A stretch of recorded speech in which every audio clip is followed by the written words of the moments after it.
The air inside L'Aube, the most expensive French restaurant in Manhattan, did not smell like food. It smelled like money. It smelled of shaved black truffles imported from Italy, of vintage wines that had been aging in dark cellars since before the First World War, and of the heavy floral perfumes worn by women who had never washed a dish in their lives. For Hana, who was currently standing near the service station with her back pressed against the cold marble wall, the air smelled like exhaustion. She glanced down at her watch. It was a cheap plastic thing with a cracked screen that she had bought at a convenience store for $5. The numbers blinked back at her in a dull gray light. 11:45 p.m. 15 minutes.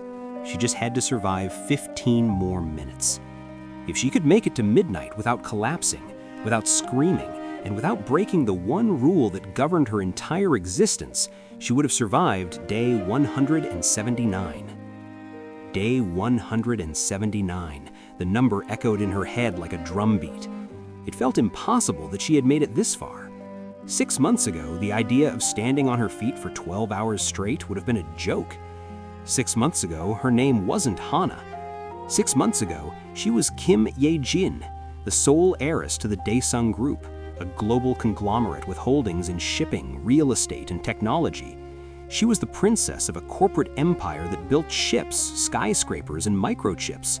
She had never opened a door for herself. She had never poured her own water. She certainly never cleaned up another person's half-eaten steak. But that life felt like a dream now, a distant, foggy memory that belonged to a stranger. The reality was the sharp, stabbing pain shooting up her calves.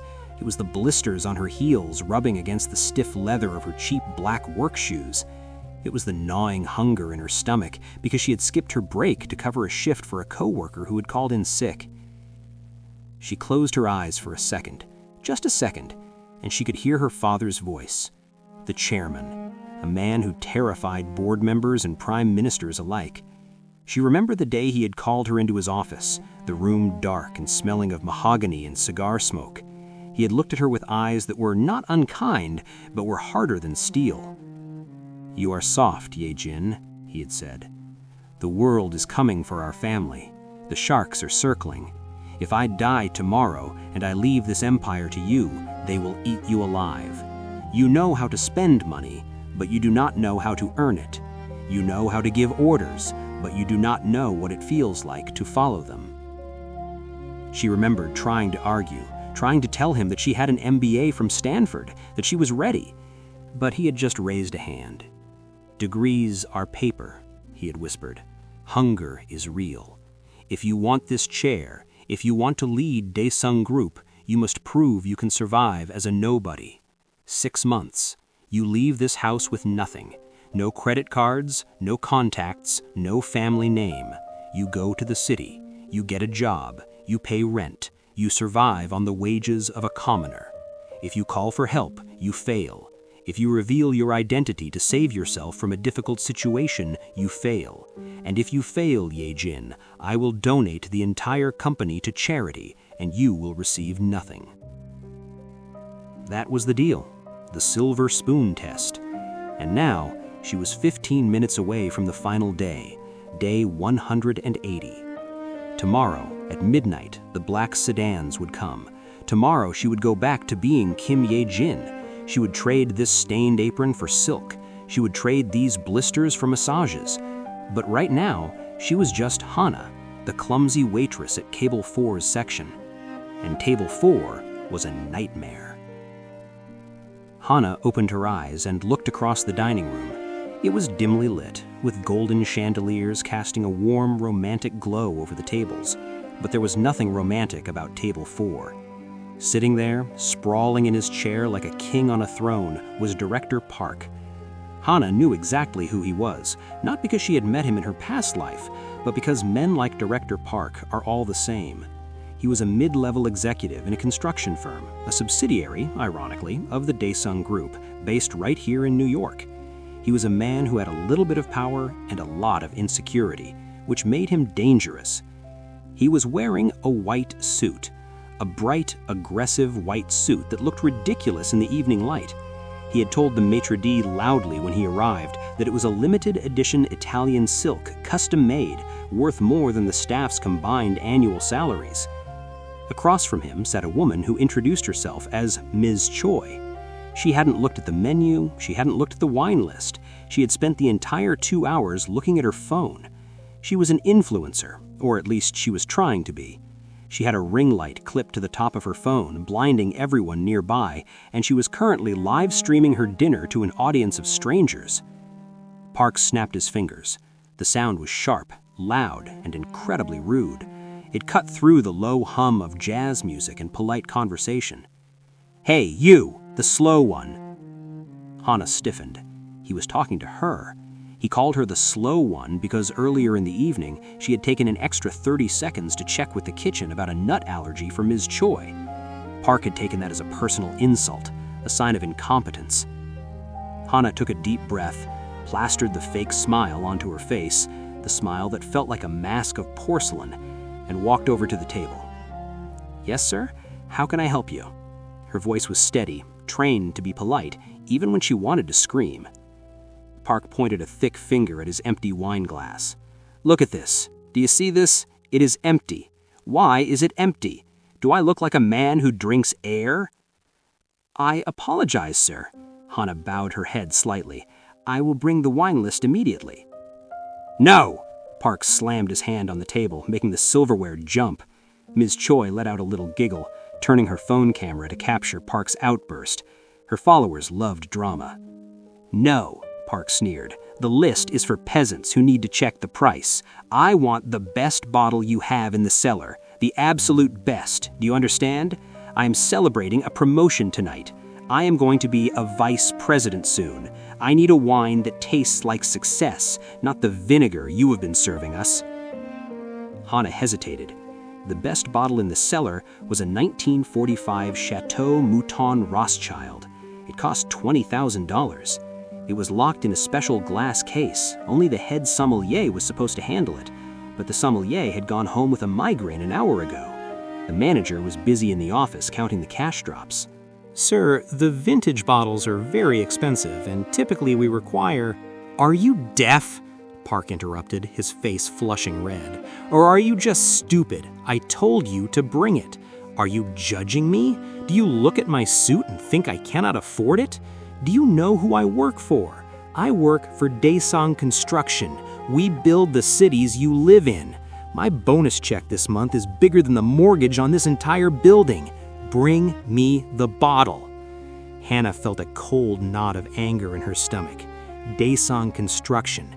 He worked for her father. He was an employee of her family.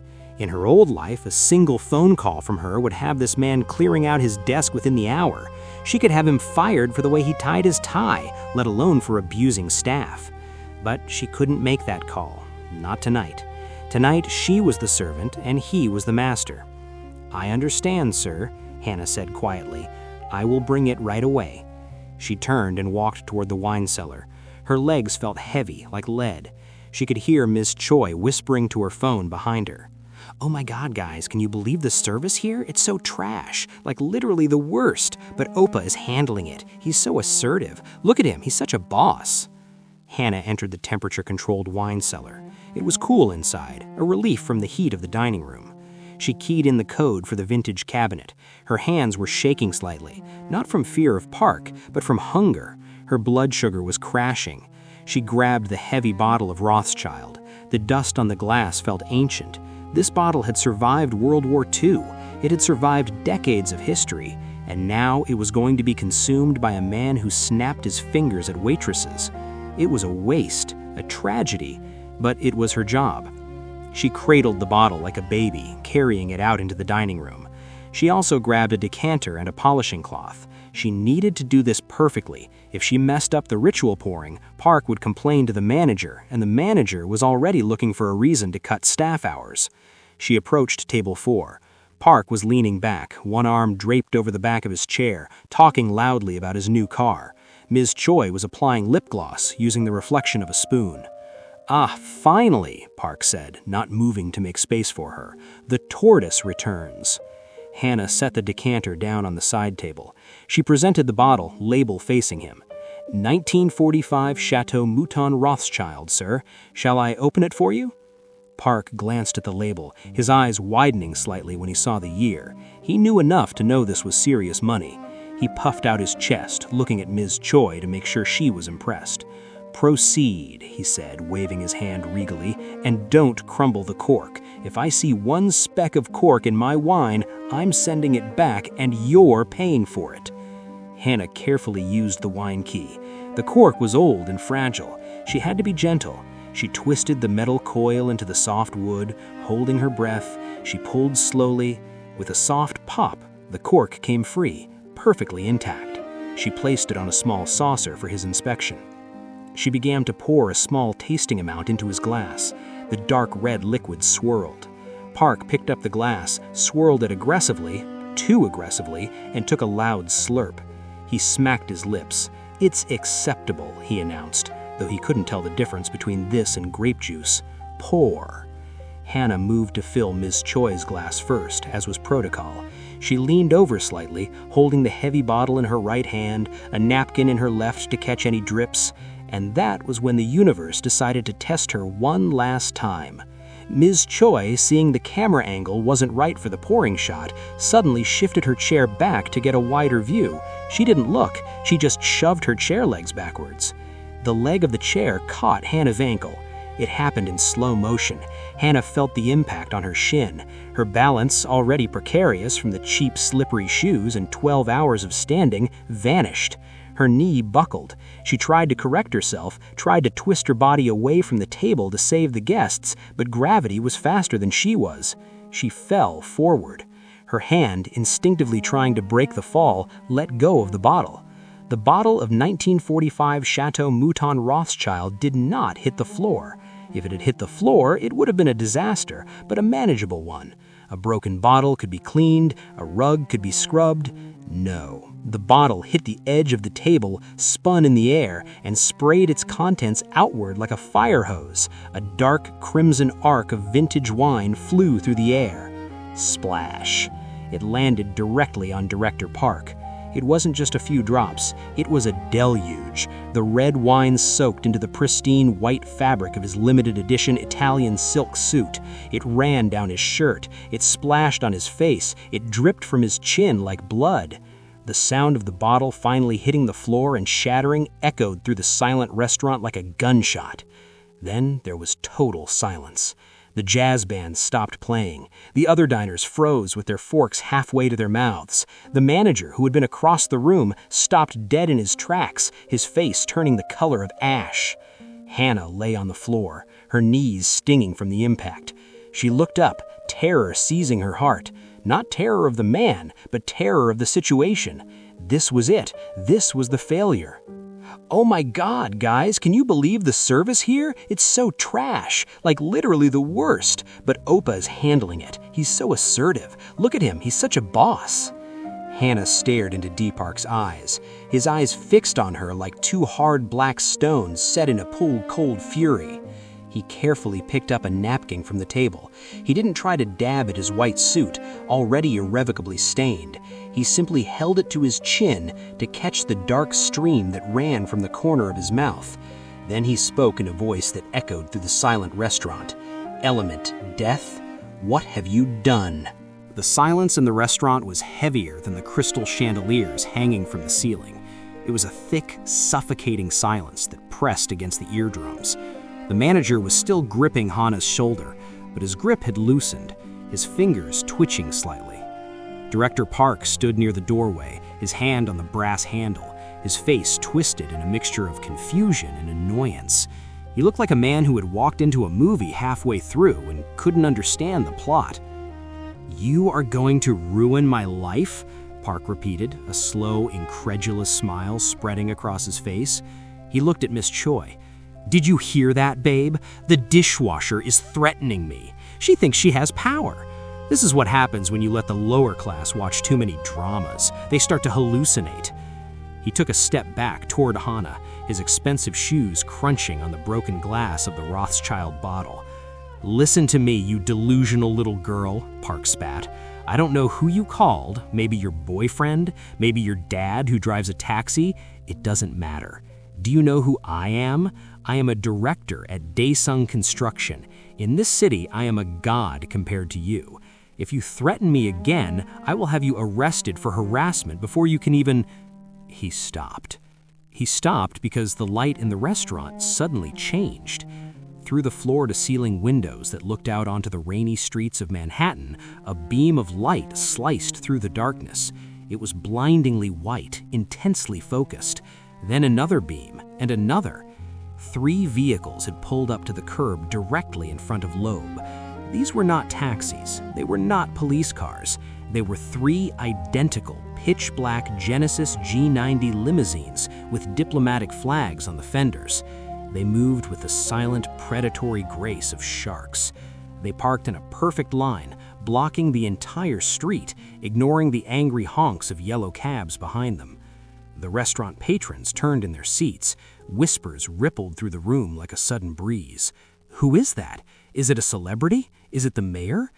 Director Park frowned, looking out the window. Those are corporate plates. The door of the lead limousine opened. A man stepped out. He was not a bodyguard. He was older, perhaps in his late 50s, wearing a suit that made Director Park's limited edition Italian silk look like a Halloween costume. He had silver hair combed back with severe precision and wire-rimmed glasses that caught the streetlights. He held a black umbrella, but he didn't open it for himself. He stood by the car door, waiting. 4 other men stepped out of the following cars. These men were bodyguards. They were mountains of muscle wrapped in Kevlar-lined suits wearing earpieces. They moved into formation on the sidewalk, scanning the street with professional paranoia. The manager let go of Hana's shoulder. He backed away, his survival instinct finally kicking in. "What is going on?" he whispered. Hana didn't answer. She just watched the man with the silver hair. The man walked toward the entrance of the restaurant. The doorman, a burly guy who usually intimidated everyone, scrambled to open the door for him, bowing so low he almost headbutted the door frame. The silver-haired man entered Loeb. He brought the cold night air in with him. He didn't look at the maitre d'. He didn't look at the guests. He walked with a singular purpose, his eyes scanning the room until they locked onto the girls standing in the middle of the broken glass and red wine. Director Park stepped forward, assuming the man was someone important he should know. "Excuse me, sir," Park said, putting on his oily business smile. "We are having a bit of a situation here with a rogue employee. If you could just step around." The silver-haired man didn't even blink. He walked past Director Park as if he were a piece of furniture. He walked straight to Hana. The entire room held its breath. Miss Choi's phone was shaking in her hand, the live stream comments exploding with confusion. The man stopped 3 feet in front of Hana. He looked at her dirty apron. He looked at the wine stain on her cheek. He looked at the cheap, worn-out shoes standing in the puddle of $20,000 wine. His expression tightened, a flash of profound anger crossing his face, directed not at her, but at the world that had allowed this. Then he did the unthinkable. Chief Secretary Kim, the right hand of the chairman, the man who negotiated billion-dollar mergers and advised presidents, placed his hands by his sides. He straightened his posture, and then he bent at the waist. He bowed. It was not a polite nod. It was a full, deep, 90-degree bow of absolute submission and respect. "Vice President Kim," Secretary Kim said. His voice was calm, clear, and carried to every corner of the silent room. Hana looked at him. Her face remained impassive. "Rise, Secretary Kim." The secretary straightened up. "Congratulations on completing the chairman's silver spoon test. It is exactly 12:05 a.m. You have succeeded." He snapped his fingers. One of the bodyguards rushed forward carrying a long black garment bag in a silver box. "We received your signal," Secretary Kim continued. "Your father, the chairman, sends his regards. He is watching the live feed from the security cameras. He is displeased with the condition of his daughter." Director Park made a noise that sounded like a dying cat. He staggered back, hitting the edge of a table. His face had drained of all blood, leaving him looking like a wax figure melting in the heat. Vice President?" Director Park stammered. His eyes darted from Hana to the secretary. "No, that's impossible. She's a waitress. She's Hana. She poured my wine." Secretary Kim turned his head slowly. He looked at Director Park for the first time. His gaze was like a laser beam. "You must be Director Park Min-suk of Subsidiary C, New York branch," Secretary Kim said coldly. "We know you. Your quarterly reports are adequate. Your behavior, however, appears to be less than adequate." Park's knees knocked together. He looked at Hana. He looked at the girl he had forced to kneel, the girl he had thrown coins at. Hana stepped forward. She didn't look at Park. She looked at the bodyguard holding the garment bag. "Give it to me," she said. The bodyguard handed her the bag. "Clear the room. Not the guests, just the staff. Send them to the kitchen. I want the manager and Director Park to stay right where they are." "Yes, Vice President," the bodyguards chorused. They moved instantly. With gentle but firm efficiency, they ushered the terrified waiters and busboys into the kitchen. The manager tried to run with them, but a bodyguard blocked his path with an arm like a steel bar. "You stay," the bodyguard grunted. Hana took the garment bag and walked toward the VIP restroom. She stopped next to Director Park. He was trembling so hard the coins in his pocket were jingling. She leaned in close to him. "You wanted a show, Director Park," she whispered. "You wanted entertainment? Don't go anywhere. The second act is just starting." She walked into the restroom and locked the door. Inside the marble-tiled bathroom, Hana stared at herself in the mirror. She looked like a wreck. Her hair was frizzy, her face was pale, and she smelled of stale wine. She unhooked the cheap apron, the symbol of her 6 months of servitude. She let it drop to the floor. She peeled off the white blouse that was gray with age. She kicked off the shoes that had blistered her feet. She opened the silver box. Inside was a wet towel scented with jasmine, a bottle of premium toner, and a tube of diamond dust lipstick. She wiped the wine from her face. She smoothed her hair. She applied the lipstick, a deep blood-red shade that was her signature color in the business world. Then she unzipped the garment bag. Inside was a suit, but not just any suit. It was a bespoke creation from Alexander McQueen. Sharp shoulders, tailored waist, black fabric that seemed to absorb the light. It was power stitched into cloth. She stepped into the trousers. She buttoned the jacket. She put on the heels, 4-inch stilettos with red soles that cost more than Director Park's car. She looked in the mirror again. Hana was gone. The waitress was dead. Staring back at her was Kim Ye-Jin, the vice president, the heiress, the wolf. She opened the bathroom door. The sound of her heels on the marble floor was different now. Before, it was a shuffle of exhaustion. Now, it was a rhythmic, terrifying click, clack that announced her arrival like a ticking bomb. She walked back into the dining room. The transformation was so complete that Ms. Choi actually dropped her phone. It clattered onto the table, the ring light flickering out. Ye-Jin walked to the center of the room. Secretary Kim handed her a tablet. "Report," Ye-Jin said, her voice crisp and devoid of emotion. Secretary Kim tapped the screen. "We have acquired the footage from the restaurant's security cameras as well as the live stream from Ms. Choi's phone. The legal teams already drafted the necessary documents. We have also contacted the board of directors of Daesung Construction. They are currently on a conference call, waiting for your instruction." "Good," Ye-Jin said. She turned to the manager. He was cowering by the hostess stand, looking like he wanted to dissolve into the floor.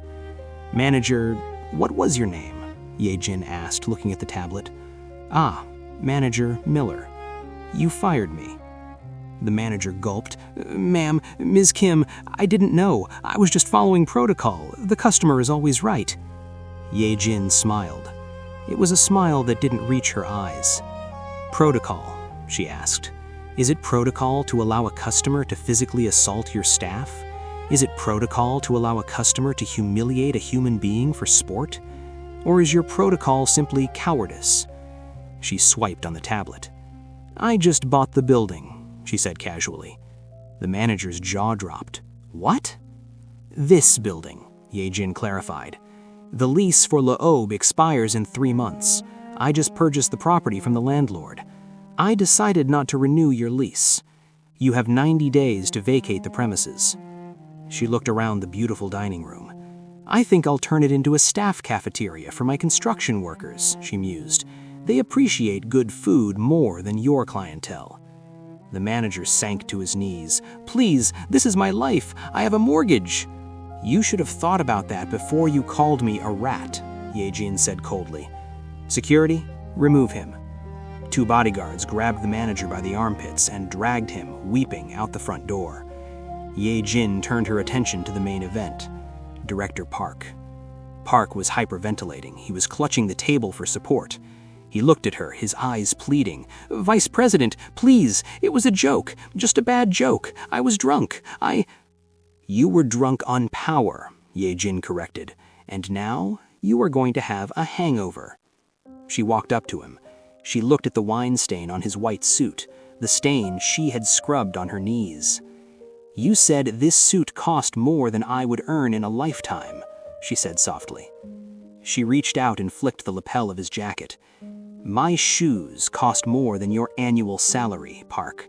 You are a mid-level manager in a subsidiary that I oversee. You exist because I allow you to exist. She held out her hand. Secretary Kim placed a document in her. This is your termination notice, effective immediately. You are fired for conduct unbecoming of a Daesung executive, public intoxication, and harassment. Park grabbed the paper, his hands shaking. Fired? You can't. I have a pension. I have stock options. Ye-Jin laughed. Stock options? You breached the morality clause in your contract. We're reclaiming your vested stock. We're also freezing your severance. And because you decided to make this public with your little girlfriend's live stream, she pointed to Ms. Choi, who was trying to hide under the table. You're going to be famous, I promise, but not in the way you wanted. Nobody likes a bully, Ms. Choi, especially not one who records it. Get out of my sight. Ms. Choi ran out the restaurant, sobbing. Park sat alone at the table, surrounded by the ruins of his life. He looked up at Ye-Jin. There were tears in his eyes now, real tears. Please, he whispered, I have a family. Ye-Jin looked at him. For a moment, the silence stretched. She remembered her father's words. You are soft. Was she soft? I have a family too, Park, and my father taught me that a leader must protect their people. Tonight, you attacked one of my people. You attacked me. If I let you stay, what message does that send to the thousands of employees who work for us? That they can be abused by men like you? No. Mercy is for those who make mistakes. You didn't make a mistake. You made a choice. Now, live with it. She turned her back on him. Let's go, Secretary Kim. I'm hungry, and this place has terrible service. She walked toward the door, her bodyguards flanking her. The black limousines were waiting, engines humming, ready to take her back to the world of gold and glass towers. She stepped out into the cool New York night. The rain had stopped. The air didn't smell of exhaustion anymore. It smelled of victory. The ride to the Daesung Tower was silent. It was a silence money could buy, the kind engineered by acoustic glass and reinforced steel panels that kept the noise of New York City a distant, irrelevant hum. Ye-Jin sat in the back of the limousine. The adrenaline that had fueled her destruction of Director Park was beginning to fade, replaced by a bone-deep ache that radiated from the soles of her feet to the base of her skull. She looked down at the red-bottomed stilettos she had put on in the bathroom. They were beautiful, sharp, and deadly, but right now she hated them. With a sigh that she would never have allowed anyone outside this car to hear, she kicked them off. She curled her legs up onto the Italian leather seat, massaging her blistered toes. For 6 months, she had walked 10 miles a day carrying trays. Her feet were calloused, ugly things now. They were the feet of a worker, not a princess. She stared at them, wondering if they would ever look soft again, or if they were a permanent scar from the silver spoon test. Secretary Kim sat opposite her, facing backward. He had opened a bottle of sparkling water and poured it into a crystal glass, placing it on the center console. He didn't speak. He knew better. He had served her father for 30 years, and he had raised Ye-Jin when her mother passed away. He knew that right now, the vice president was shedding the skin of Hana, and it was a painful process. Ye-Jin picked up the water. The bubbles fizzed against her lip. It tasted clean. It tasted expensive. For 6 months, she had drunk tap water from the kitchen sink at the restaurant, lukewarm and tasting of chlorine. This single sip felt like a baptism. "How is he?" Ye-Jin asked quietly. Her voice was raspy. She hadn't spoken this much in months. At the restaurant, Hana only said, "Yes, sir," and "Right away, ma'am." Secretary Kim adjusted his glasses. "The chairman had a difficult night yesterday. His blood pressure spiked. The doctors are monitoring him at the penthouse. He refused to go to the hospital. He said he wanted to be home when you returned." Ye-Jin nodded, looking out the window as the limousine merged onto Fifth Avenue. The city lights blurred into streaks of gold and neon. This was her city now, or at least the playground of her empire. But it looked different tonight. Before the test, she saw New York as a collection of luxury stores, gala venues, and boardrooms. Now, looking out the tinted glass, she saw the people. She saw a delivery driver on a bike struggling against the wind. She saw a janitor mopping the lobby of a bank. She saw the invisible army that kept the city running.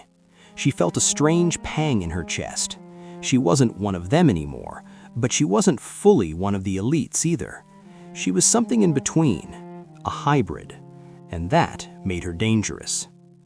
The convoy arrived at the Daesung Tower.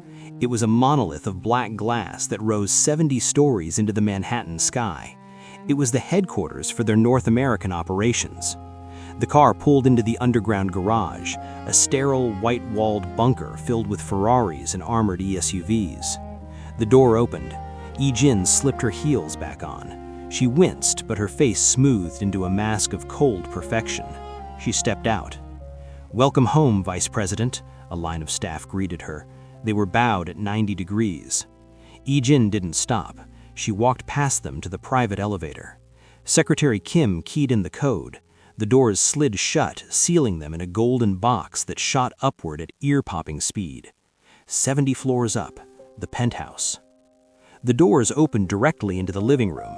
It was vast, with ceilings 2 stories high and a view that captured the entire span of Central Park. But the room felt like a hospital. Medical equipment beeped rhythmically in the corner. There was the sharp scent of antiseptic masking the smell of expensive leather. Sitting in a leather armchair by the window, wrapped in a thick wool blanket, was Chairman Kim. He looked smaller than Ye-Jin remembered. 6 months ago, he had been a giant. Now his skin was papery and gray. The cancer was eating him, slowly but surely. But his eyes were the same, the eyes of a hawk. Ye-Jin walked across the room. The click of her heels was the only sound. She stopped in front of him. She didn't hug him. That wasn't their way. She stood tall, hands clasped in front of her. "I am back, Father," Ye-Jin said. The chairman looked her up and down. He looked at the tailored suit. He looked at the defiant tilt of her chin. Then he looked at her hands. He reached out a shaking hand and took hers. He ran his thumb over the calluses on her palm. He felt the rough skin, the healed cuts from broken glass, the dryness from cheap soap. He smiled. It was a weak, jagged smile. Rough. Good. Hands that are too soft cannot hold a sword. He let go of her hand and gestured to the chair opposite. "Sit." Ye-Jin sat. "Did you break the rules?" the chairman asked. His voice was wheezy, but the question was sharp. "No," Ye-Jin said. "Did you use the emergency card?" "No." "Did you tell anyone who you were?" "Only tonight, at 12 midnight, when the time expired." The chairman nodded slowly. "Then you passed. You survived. But survival is the easy part, Ye-Jin. The hard part is what comes next." He pressed a button on the armrest of his chair. A large television screen on the wall flickered to life. It was tuned to a Korean news channel. The headlines screamed in bold red letters, "Daesung heiress scandal, victim or stunt." Ye-Jin watched as the footage from Miss Choi's phone played on the screen. It showed her kneeling. It showed Director Park throwing coins at her. It showed the moment Secretary Kim walked in and bowed. "The internet is burning," the chairman said. "Half the world thinks you are a hero, the undercover boss who took down a bully. They love the justice of it. It's good PR. Our stock in New York rose 3% in after-hours trading." He paused, coughing into a handkerchief. "But the other half thinks you are unstable. They're saying you are undignified for a chaebol heiress to be on her knees scrubbing shoes. They're saying you are emotional, that you are playing games while the company needs leadership. And the sharks in the boardroom, they smell blood." Ye-Jin frowned. "Who?" The chairman looked at her. "Your cousin, Director Kang." Ye-Jin's eyes narrowed. Kang, her father's nephew. He ran the electronics division. He was ambitious, slippery, and hated Ye-Jin with a passion. He believed that a woman should not lead the empire. He had been lobbying the board for years to remove her from the succession line. "What has Kang done?" Ye-Jin asked quietly. The chairman said, "He called an emergency board meeting tomorrow at 9 a.m. He is going to argue that your behavior in that restaurant proved you are unfit to lead. He is going to say that you allowed the Daesung name to be humiliated. He will try to trigger a vote of no confidence." Ye-Jin felt the anger flare up again. She had just spent 6 months in hell to prove she was worthy, and now Kang was trying to twist her sacrifice into a weakness. "Let him try," Ye-Jin said. "I will crush him." The chairman shook his head. "You cannot crush him with anger, Ye-Jin. You cannot crush him with a phone call like you did with Director Park. Kang is not a mid-level manager. He owns 7% of the company. He has allies on the board. If you walk into that meeting room acting like an angry victim, you will lose. You need to be smarter. You need to use the weapon you just forged." He pointed to her heart. "You spent 6 months as a nobody. You learned things that Kang will never understand. You know what it costs to buy a gallon of milk. You know what it feels like to be invisible. Use that. Kang thinks he is fighting a princess. Show him that he is fighting a survivor." Ye-Jin stood up. She walked to the window and looked out at the city. The rain had cleared, leaving the skyline crisp and glittering. She saw her reflection in the glass. She didn't see the tired waitress anymore. She saw a warrior. "Go to sleep, father," she said softly. "You need your strength." "What will you do?" the chairman asked. Ye-Jin turned around. Her silhouette was framed by the lights of the empire she was born to rule. "I'm going to prepare for a meeting," she said. "Director Park threw coins at me. Director Kang is going to throw bricks. I need to be ready to catch them and throw them back." She walked out of the living room, heading toward her own suite. But she didn't go to sleep. She went to her study. The study was a library of mahogany and leather. She sat at her desk. It was piled high with 6 months of unread reports, financial statements, and strategy documents. She pushed them all aside. She didn't need numbers tonight. She needed leverage. "Secretary Kim," she said into the intercom. "Yes, Vice President?" "Get me the personnel files for the board of directors, every single one of them, and get me the expense reports for Director Kang's division for the last 5 years. There was a pause.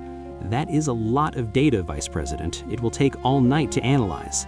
Ye-Jin smiled. She remembered the long nights at the restaurant, closing up at 2 a.m., scrubbing the floors until her back broke, only to wake up at 6 a.m. to do it again.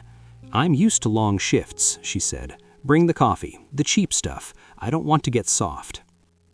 The sun rose over Manhattan, painting the sky in hues of bruised purple and orange. Ye-Jin hadn't slept. She had spent the last 7 hours dissecting the financial entrails of her own company, and she had found it. It wasn't a smoking gun exactly. It was subtler.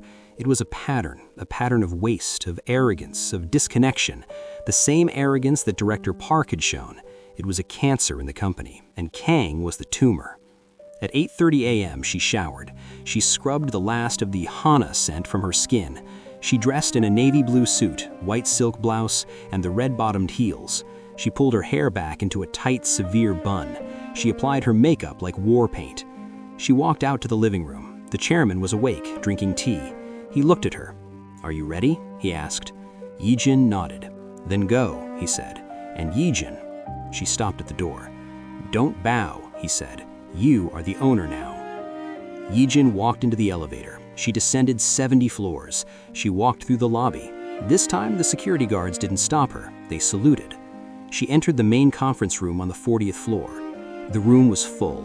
20 men in expensive suits sat around a table that cost more than a house. At the head of the table sat Director Kang. He was a younger version of her father, but without the eyes. His eyes were shifty, greedy. When Ye-Jin walked in, the conversation stopped. Kang didn't stand up. He smiled, a patronizing smile. "Ah, the prodigal daughter returns. Or should I say, the waitress. Did you bring us coffee? I take mine with 2 sugars. A few of the board members chuckled nervously. Ye-Jin didn't blink. She walked to the other end of the table. She didn't sit down. She placed her tablet on the table with a soft click. "Good morning, Director Kang." Her voice was calm, modulated, deadly. "You started the meeting without me. That's a violation of the bylaws." Kang waved his hand. "We were just discussing the embarrassment. Ye-Jin, we all saw the video. It's viral. The beggar princess. It's humiliating for the brand. Investors are calling me, asking if the Daesung heir is having a mental breakdown. We need stability." He leaned forward, feigning concern. "We think it's best if you take a leave of absence. Maybe go to a spa in Switzerland, recover from your ordeal. I will handle the operations in New York until you're feeling better." Ye-Jin looked around the table. She saw the faces of the men. Some looked away, ashamed. Others looked at Kang, clearly bought and paid for. "You think I'm unstable because I worked as a waitress?" Ye-Jin asked. "It's not the job, Ye-Jin," Kang sighed. "It's the optics. You are on your knees, scrubbing a shoe. How can you command respect from our partners when they've seen you like that?" Ye-Jin smiled. "Do you know what I learned while I was on my knees, Director Kang?" Kang rolled his eyes. "Please, spare us the sentimental poverty story." "I learned that the stitching on Director Park's shoes was Italian, but the leather was cheap bonded synthetic. He paid $2,000 for shoes that were worth $200.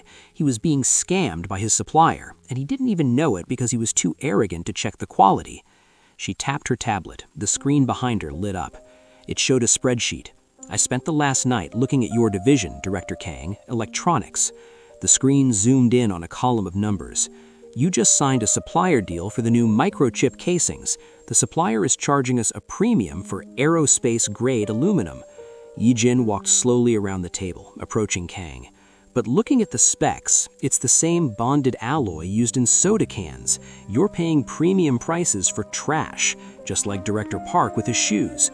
You are losing the company $40 million a quarter because you don't know the difference between quality and a brand name." The room went deadly silent. Kang's face turned red. That's a technical detail. You can't just—" "I can," Ye-Jin interrupted. "Because while you were sitting in this office eating catered lunches, I was on the ground. I know the value of $1. I know when someone is bluffing. And you, Director Kang, you are bluffing." She reached his chair. She put her hands on the armrests, leaning down so her face was inches from his. "Do you think my time as a waitress made me weak? It made me immune to bullshit. I served people who treated me like dirt, and I didn't break. Do you think you can break me?" She straightened up and looked at the board. "The video is viral because people see a leader who was willing to do the dirty work. They see humility. They see strength. Daesung stock is up 3% this morning. The public is with me. The question is, are you?" She pointed to the door. "Director Kang, get out of my chair." Kang looked around the room. He looked for his allies, but the board members were looking at the spreadsheet on the screen. They were looking at the $40 million loss. They were businessmen, after all, and profit spoke louder than loyalty. One by one, they turned their eyes to Ye-Jin. "I think," one board member said slowly, "I think the vice president raises a valid point about the supplier contracts." Kang sputtered. "This is ridiculous. She's deflecting." "Get out," Ye-Jin repeated. "Or do I need to call security and have them drag you out like I did with the manager last night?" Kang stood up. He grabbed his briefcase. He looked at Ye-Jin with pure hatred. "This isn't over, Ye-Jin. You won the battle. You haven't won the war." He stormed out of the room. Ye-Jin sat down at the head of the table. She looked at 20 men. She didn't smile. "Now," she said, "let's talk about the employee wage structure. I have some ideas on how to improve morale, and trust me, I know exactly what the employees are thinking." 3 months passed. The seasons changed in New York. The biting cold of winter melted into the wet, gray slush of early spring. For the employees of the Daesung Group, however, the temperature inside the company had shifted from a stagnant chill to a blazing heat. Ye-Jin did not sleep. She did not take weekends off. She ruled the company with a terrifying efficiency. She replaced 3 more board members. She renegotiated supplier contracts, saving the company millions.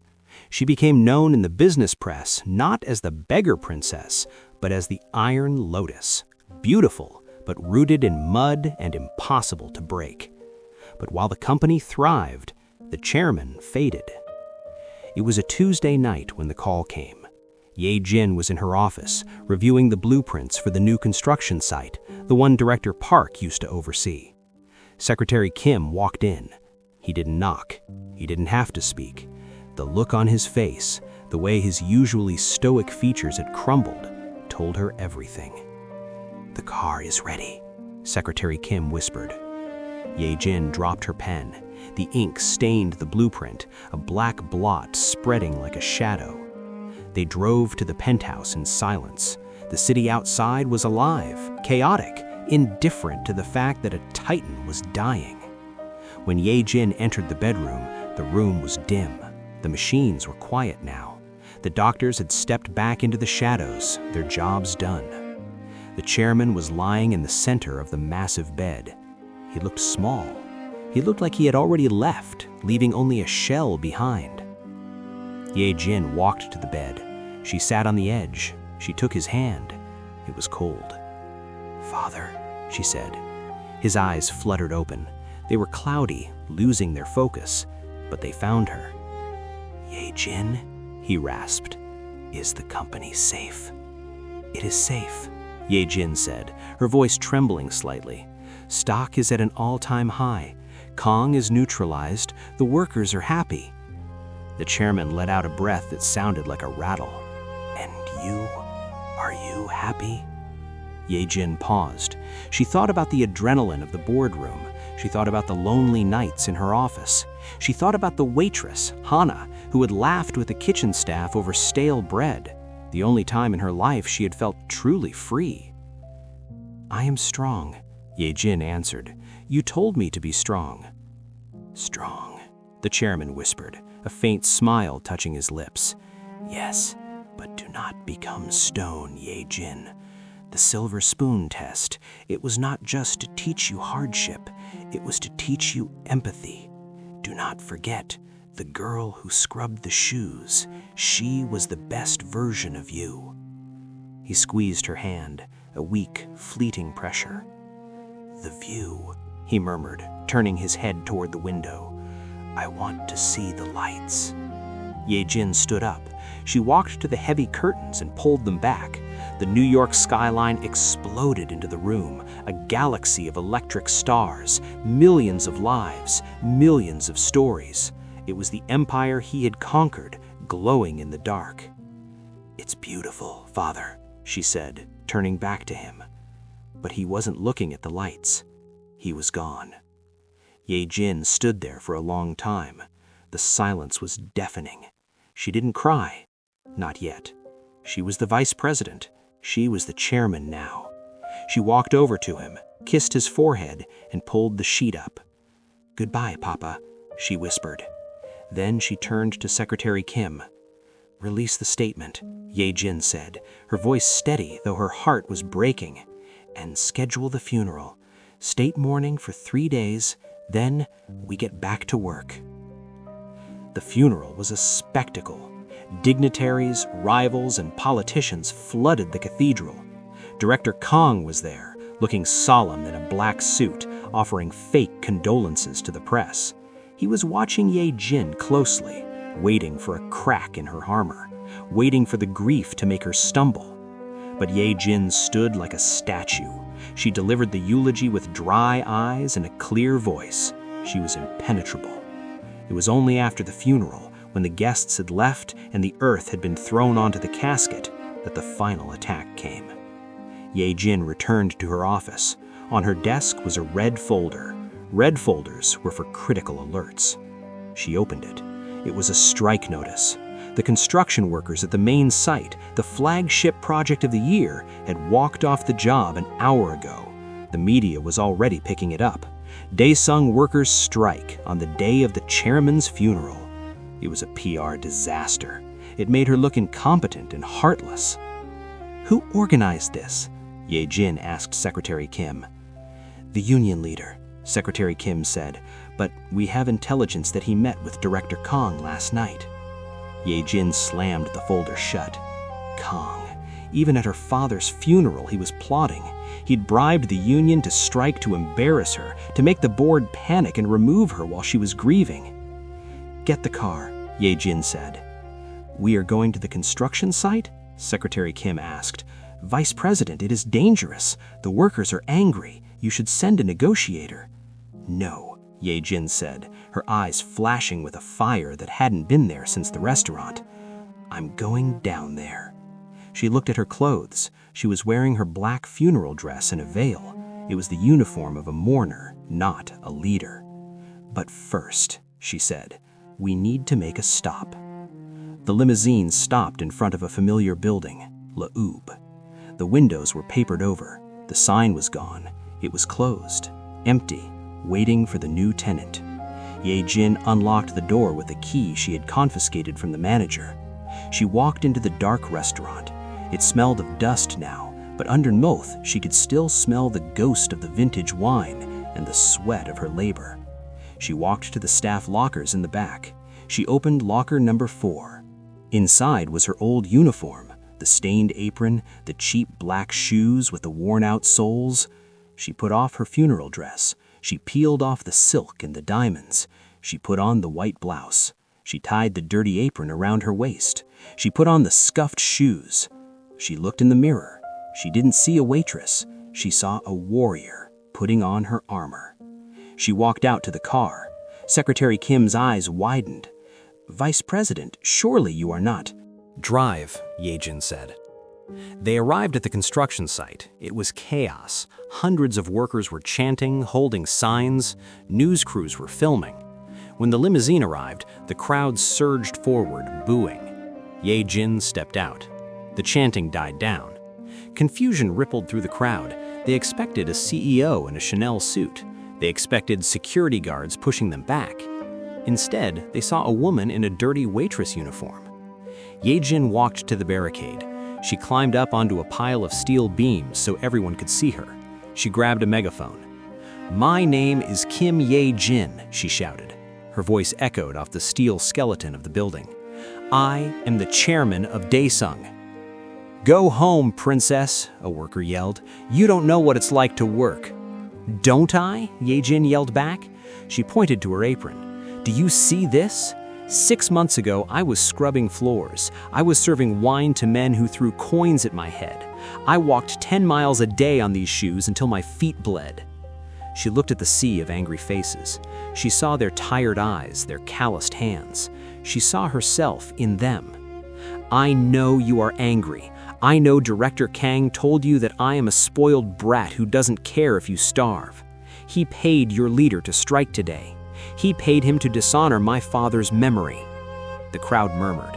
They looked at the union leader, who was sweating and trying to back away. "But I am not here to fight," Ye-Jin said, lowering the megaphone slightly so her voice sounded more human. "I am here to serve." She gestured to the street behind the limousine. 3 large food trucks pulled up. They were painted with the Daesung logo. "I closed the most expensive restaurant in Manhattan. I fired the managers who treated staff like trash. And I turned that kitchen into your kitchen." The trucks opened their hatches. Steam poured out. The smell of hot, high-quality food, braised beef, fresh rice, hot soup, filled the cold air. "This is not charity," Ye-Jin yelled, tears finally glistening in her eyes. "This is respect. Starting today, the executive dining room is closed. The budget for executive lunches is 0. That money goes to you. Better food, better gear, and a 5% raise across the board."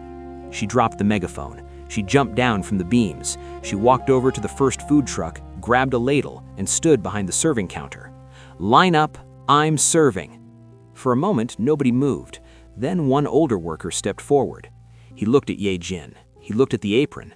He saw the grease stains that didn't come from a costume shop. He saw the sincerity in her eyes. He took a bowl. "Thank you, boss," he said. "You're welcome," Ye-Jin said, smiling. A real smile. "Next." The line ended in 20 minutes. Director Kang watched the news from his office, watching as the workers cheered for the woman in the waitress uniform. He saw the Iron Lotus serving soup to a bricklayer. He turned off the TV. He knew it was over. He packed his box before security even arrived to escort him out. 1 year later, the restaurant space that used to be Loeb was unrecognizable. The crystal chandeliers were gone, replaced with warm industrial lighting. The stiff white tablecloths were replaced by sturdy wooden tables. The sign out front read, "Hana's Kitchen. Free meals for anyone in need between 11 p.m. and 1 a.m. Staff cafeteria for Daesung Group." Inside, the place was packed. Construction workers sat next to junior architects. A delivery driver was eating a bowl of soup in the corner. Ye-Jin sat at a table in the back. She was wearing a suit again, but her shoes were sensible flats. She was eating the same stew as everyone else. The door opened. A young man walked in. He looked terrified. He was wearing a cheap, ill-fitting suit. He was holding a tray, his hands shaking. It was his first day. He walked past Ye-Jin's table and tripped. The tray flew. Water splashed onto Ye-Jin's jacket. The room went silent. The young man turned pale. He looked like he was about to faint. He braced himself for the screaming. He braced himself to be humiliated. I am so sorry, Madam Chairman. I am so sorry. Please, I will clean it." He reached for a napkin, trembling violently. Ye-Jin looked at the water stain. She looked at the terrified boy. She remembered the wine. She remembered the coins. She remembered Director Park looming over her. She stood up. The boy flinched, expecting to be destroyed. Ye-Jin smiled. She reached out and put a hand on his shoulder. "It's just water," she said gently. "It dries." She picked up the tray and handed it back to him. "What is your name?" "Ji-Yoon, ma'am," he whispered. "Well, Ji-Yoon," Ye-Jin said, "welcome to the team. Be careful on the wet floor, and go get yourself a fresh glass of water. You look like you need it." She sat back down. The room relaxed. The noise of conversation returned. Ye-Jin looked out the window at the busy New York street. She touched the small brass button she had sewn into the lining of her jacket, the button from her waitress uniform. Her father was right. The test hadn't ended at 6 months. It was a test for life. And finally, she knew she had passed. "Drive," Ye-Jin said. They arrived at the construction site. It was chaos. Hundreds of workers were chanting, holding signs. News crews were filming. When the limousine arrived, the crowd surged forward, booing. Ye-Jin stepped out. The chanting died down. Confusion rippled through the crowd. They expected a CEO in a Chanel suit. They expected security guards pushing them back. Instead, they saw a woman in a dirty waitress uniform. Ye-Jin walked to the barricade. She climbed up onto a pile of steel beams so everyone could see her. She grabbed a megaphone. "My name is Kim Ye-Jin," she shouted. Her voice echoed off the steel skeleton of the building. "I am the chairman of Daesung." "Go home, princess," a worker yelled. "You don't know what it's like to work." "Don't I?" Ye-Jin yelled back. She pointed to her apron. "Do you see this? 6 months ago, I was scrubbing floors. I was serving wine to men who threw coins at my head. I walked 10 miles a day on these shoes until my feet bled." She looked at the sea of angry faces. She saw their tired eyes, their calloused hands. She saw herself in them. "I know you are angry. I know Director Kang told you that I'm a spoiled brat who doesn't care if you starve. He paid your leader to strike today. He paid him to dishonor my father's memory." The crowd murmured. They looked at the union leader who was sweating and trying to back away. "But I am not here to fight," Ye-Jin said, lowering the megaphone slightly so her voice sounded more human. "I am here to serve." She gestured to the street behind the limousine. 3 large food trucks pulled up. They were painted with the Daesung logo. "I closed the most expensive restaurant in Manhattan. I fired the managers who treated staff like trash, and I turned that kitchen into your kitchen." The trucks opened their hatches. Steam poured out. The smell of hot, high-quality food, braised beef, fresh rice, hot soup filled the cold air. "This is not charity," Ye-Jin yelled, tears finally glistening in her eyes. "This is respect. Starting today, the executive dining room is closed. The budget for executive lunches is 0. That money goes to you. Better food, better gear, and a 5% raise across the board." She dropped the megaphone. She jumped down from the beams. She walked over to the first food truck, grabbed a ladle, and stood behind the serving counter. "Line up. I'm serving." For a moment, nobody moved. Then one older worker stepped forward. He looked at Ye-Jin. He looked at the apron. He saw the grease stains that didn't come from a costume shop. He saw the sincerity in her eyes. He took a bowl. "Thank you, boss," he said. "You're welcome," Ye-Jin smiled, a real smile. Next. The strike ended in 20 minutes. Director Kang watched the news from his office, watching as the workers cheered for the woman in the waitress uniform. He saw the iron lotus serving soup to a bricklayer. He turned off the TV. He knew it was over. He packed his box before security even arrived to escort him out. 1 year later. The restaurant space that used to be L'Aube was unrecognizable. The crystal chandeliers were gone, replaced by warm industrial lighting. The stiff white tablecloths were replaced by sturdy wooden tables. The sign out front read Hana's Kitchen. Free meals for anyone in need between 11 p.m. and 1 a.m. Staff cafeteria for Daesung Group. Inside, the place was packed. Construction workers sat next to junior architects. A delivery driver was eating a bowl of soup in the corner. Ye-Jin sat at a table in the back. She was wearing a suit again, but her shoes were sensible flats. She was eating the same stew as everyone else. The door opened. A young man walked in. He looked terrified. He was wearing a cheap, ill-fitting suit. He was holding a tray, his hands shaking. It was his first day. He walked past Ye-Jin's table and tripped. The tray flew. Water splashed onto Ye-Jin's jacket. The room went silent. The young man turned pale. He looked like he was about to faint. He braced himself for the screaming. He braced himself to be humiliated.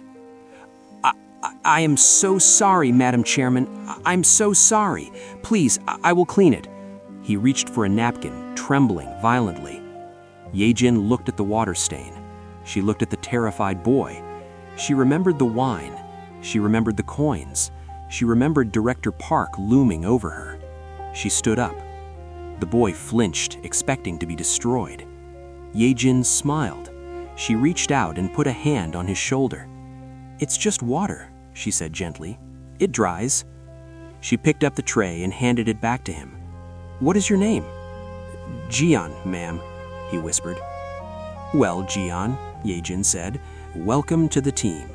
Be careful on the wet floor, and go get yourself a fresh glass of water. You look like you need it."